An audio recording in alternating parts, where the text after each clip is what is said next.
Good day mga ka-sports natin dyan. Kagabi nga ay nabu si Ezra Madrigal kung saan ikinagulat naman to ng mga fans ng Akari.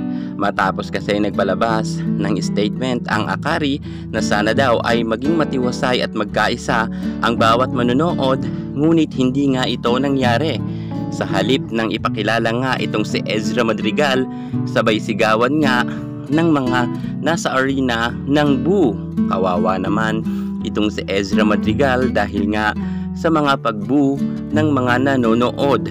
Alam nyo mga ka-sports, mukhang hindi na rin siguro dapat ginawa ito kay Ezra Madrigal. Aalamin natin ang buong pangyayari. Pero bago ang lahat, subscribe ka muna. Click ang ating notification bell para lagi kang updated sa lahat ng issue sa volleyball. Susunod na!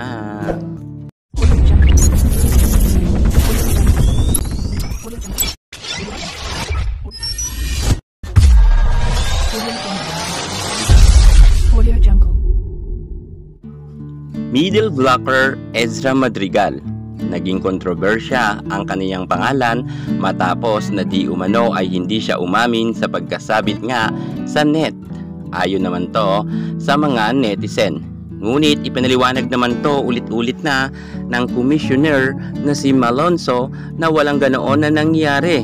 Walang na-touch at walang basihan ang PLDT para nga maibigay sa kanila ang puntos. Ngunit ang mga manonood ay sadyang nagtanim talaga ng sama ng loob sa Akari team.